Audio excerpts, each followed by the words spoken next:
How's it going, guys? This is Isolate here, bringing you Team Builder for round 1 of the playoffs against the Minnesota Minions and Sid.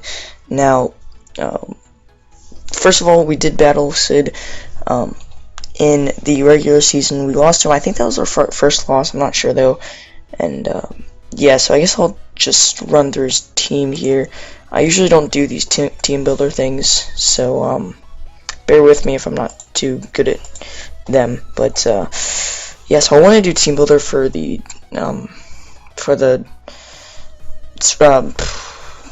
playoffs. No matter how long we are in them, like I'll probably do them if I get to the finals, which is not likely, but it's not likely, but who knows. So his team consists of Mega Gardevoir, Thunderous Incarnate, so the Prankster one, Hoopa Unbound, Crocodile, Honchkrow, Tentacruel, Rotom Cut or Rotom-Mo, Verzion, Pyroar, Mantine, Carbink, and Meganium. Now, just to say, he did trade his Thunderous to get Honchkrow, so that's interesting. I don't expect Honchkrow to come, basically, though, so whatever. I guess I'll just say what I'm predicting. I'm predicting his Mega Gardevoir, his Thunderous, his Hoopa, his Crocodile, his Tentacruel, and his Verzion. So those are the 6 I'm predicting him to bring. But I really don't want him to bring Thunderous, and I really don't want him to bring Rotom Cut, and I'll get into that later. But as for now, let's just go over what we have in front of us right now. We have Prophecy here, Mega Metasham, Bullet Punch, Zen Headbutt, Drain Punch, and Fake Out. I would go Poison Jab, but I mean, Bullet Punch is great for priority, unless if I need to like stop a sweep, then Fake Out plus Bullet Punch is really effective. And you know, I would go. Initially I went Bullet Punch for the Verzion, for the Mega Gardevoir, but you know, because Fake Out Bullet Punch does OHKO Mega Gardevoir, hopefully. So I went with Fake Out plus Bullet Punch because I didn't see a reason to go Poison Jab instead of Bullet Punch, basically. So yeah, and then look at the speed there. We're speed creeping a Crocodile, so that if we don't get Sticky Whips up, we will be able to outspeed a Jolly Crocodile max speed. Yeah, so if we do get the Sticky Whips up, we'll be able to outspeed him anyway. But if that Crocodile is scarfed and we don't have the Sticky Webs up, he's gonna outspeed us. But if we have the Sticky Webs up and he's scarfed, we're still gonna be able to outspeed him by 1 point. So that's what this speed is for. So pretty straightforward, I guess. And sorry. Next up we have X6, the Galvantula. Now, Sticky Webs is my #1 priority in this game. I need to get Sticky Webs up. That's just end of discussion, because Sticky Webs really cripples his team. He's got Mega Gardevoir. He doesn't want that thing slowed down at all. Crocodile, he also doesn't want slowed down. He's got Hoopa Unbound, Tentacruel, Pyroar, Verzion, all these threats that need to be slowed down. Like, I have Sticky Webs for him, and that's basically why this thing is here. He has one way of getting rid of hazards. I think maybe Honchkrow gets Defog, but I don't think he'd bring that. And he gets Tentacruel's his Rapid Spinner. So if we keep Sticky Webs on his side of the field, we have a really good chance of winning this because of our next Pokemon, Breloom. Now, Breloom is my ace in the hole for this game because I need him. You can see the Swords Dance there, and Swords Dance is really gonna help me try to sweep this. That's my goal with this. I was gonna bring Rock Tomb initially for the Thunderous, but I just need to stop. Like, a lot of times I just bring moves on Pokemon for one specific Pokemon, and then that Pokemon doesn't come, which happens more often than I would want. But you know, I'm just gonna say whatever. If he doesn't bring Thunderous and he doesn't bring Rotom Cut or Rotom-Mo, I'm just going to call it Rotom Cut right now. So if he doesn't bring either of those two, or if I eliminate those two, then Leprechaun can come in. Basically, if I get a free switch and there's no rocks on the field on my side, I can just proceed to Swords Dance, and then nothing takes a hit. Just period. I mean, yeah.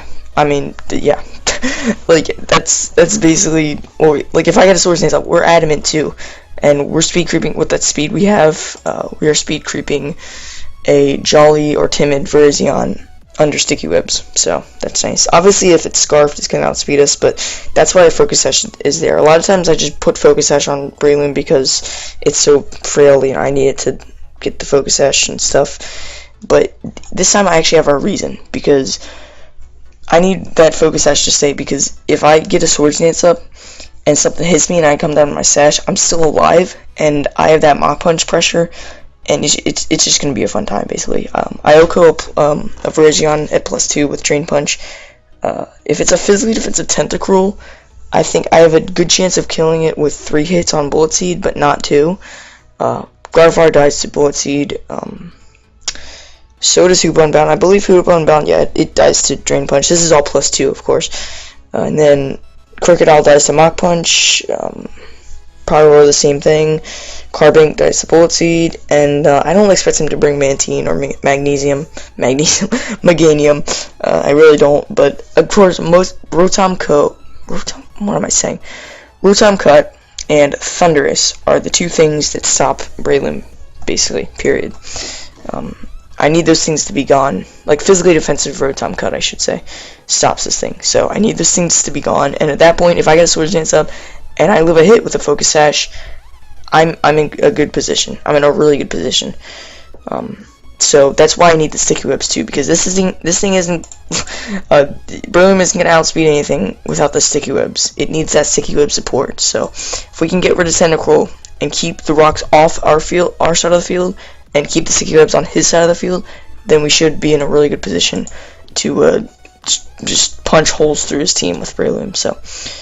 Next up, I just mentioned, keeping rocks off our side of the field, and we have Armaldo here. Now, this was like a weird physically defensive set of Flygon with Defog, but the thing with Defog is that it gets rid of the hazards on their side of the field as well as mine, which I hadn't really thought of, but I knew it, but I hadn't really thought of it earlier, and that's an issue because I need sticky webs to be on his side, obviously. So this is my only rapid spinner, Armaldo is, and I need rocks off my field, but I need the sticky webs to stay on his field. I'm saying I need a lot, but I don't really need it, but I really want it. So, yeah, so we have the rapid spin here. Flygon would have been decent against some things, but it was just too weird. I was bringing Iron Tail, and it wasn't even OHKOing a Mega Gardevoir. It wasn't even OHKOing that thing with attack investment, so I'm just like, whatever, I'll just bring Armaldo. It can live a few hits with the Assault Vest, but the reason why I don't bring this thing that often is just because it doesn't have any reliable recovery, first of all, and Assault Vest is so good with it, but it doesn't have any leftovers if I go Assault Vest, and Assault Vest is just more worth it in my opinion. So yeah, it's just physically defensive Assault Vest. I can take a hit, I can take a few from Thundurus or Mega Gardevoir or Hoopa. I can Rapid Spin, I can, Earthquake for the Tentacruel, Rock Slide, and X-Scissor for Stab. And, yeah, so hoping that we can keep rocks off this field. Armaldo's also, that's its prime mission, is just to keep rocks off our field for Breloom to come in. The whole team is basically supporting Breloom, except for Mega Metachan. That's also my backup, I guess, so. Next up, we have Fun Size Specially Defensive. This thing came through for me last time we played the Minnesota Minans, and I'm hoping for it to do the same thing this time. I just can't let it get toxic by anything, hopefully. So we have the Tri-Attack there, we have the Recover, Toxic, and Thunder. Thunder's to hit the Tentacruel, because I want to hit that stupid Tentacruel. I need to get that thing down so that he can't Rapid Spin. That will be really useful. Or at least if I know he's going to Rapid Spin, I could switch into something like Prophecy, and, proceed to hopefully punch a hole through his team. So, yeah, this thing worked great against the Chandelure last time we played, but he doesn't have the Chandelure anymore. But it still works well against the Mega Gardevoir, against, a especially offensive Hoopa, and also Thundurus. As long as Thundurus isn't, offensive with superpower, we should be good to deal with that thing. So, last but not least, we have Mac, our Rotom Heat. Pretty self-explanatory. Just Will-O-Wisp, Pain Split, Volt Switch, Overheat. Really straightforward, standard however you want to say it. Physically offensive. This thing, I really needed to come here because for some reason I didn't have Rotom Heat at first, but it's really good against Crocodile. I don't expect him to bring Honchkrow, like I said, but if he does, Rotom Heat's great against Honchkrow. It's also great against a physically offensive Virizion. God, I cannot talk. And well, I can, but I'm not good at it. So physically offensive Hoopa, it can take care of. Same with physically offensive Thundurus if he wants to bring that. So yeah, the main thing I'm scared about is a sub Swords Dance Virizion. But if he brings sub Swords Dance Virizion, he cannot bring Dual Stab, because if he brings Dual Stab and then sub and Swords Dance, he will not be able to hit my Golbat. I'm not bringing Golbat, but I want him to think I am, because I believe I brought it last time. And you know, it's just, if he'd bring sub Swords Dance, if he was a good player, if he was like really good, he'd bring sub Swords Dance, Close Combat, and Rock Slide. So I really hope he's not that good and brings that, because that would destroy my team. If he got a sub up, I just have to sack something off and then bring in Prophecy and fake out, break the sub, sack that thing off too, and then I guess bring in something to kill it, hopefully Revenge kill it. Probably Drain Punch, Mach Punch with Leprechaun would be able to do it, but I really hope he doesn't bring sub Swords Dance. That would be the end of me, so let's just hope he doesn't bring that. But I know he's gonna bring Virizion. It's so obvious. Like, he brought it last time, and that was the end of me. So I did bring Ursaring last time, but yeah, it just doesn't make too much sense for me anymore. I think that was the only time I actually brought Ursaring. I really want to bring it, but it just never fits into teams I make nowadays. So that's gonna be that. Anything else? This battle, obviously, just like everyone else, everyone else is like team builders that people do in any leagues. Like, you obviously don't post it before you have the battle. You're gonna post it after you have the battle. So if this doesn't go up it should go up on Saturday. But if we haven't had the battle by Saturday, I'm obviously not gonna put this video up, because then you can see it, and then, you know, build a team perfectly to face. Build a perfect team to face mine, but like sub Swords Dance Virizion. But you know, yeah, I'm not gonna let that happen. The battle should be played by the time this goes up. Yeah, it would have to. And yeah, that's basically that. I obviously have not had the battle yet, and I'm hoping that, you know, we can get a win here and move on. I believe if we get this win, I believe it's the quarterfinals right now. So if we get the win, we go to the semifinals. I'm pretty sure that's how it works. I could check right now.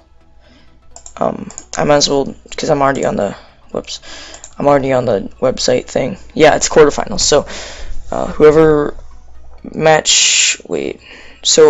wins my game, assuming I win, I would go fight either the Boston Muddy Water, like last week, or the Austin Swoobats, like the week before, which is not good, because we lost to both of them. So I'm scared. So I hope you guys enjoyed this team builder. If you did, please hit that like button. That'll be great. And wish me luck, guys. I'll see you guys next time.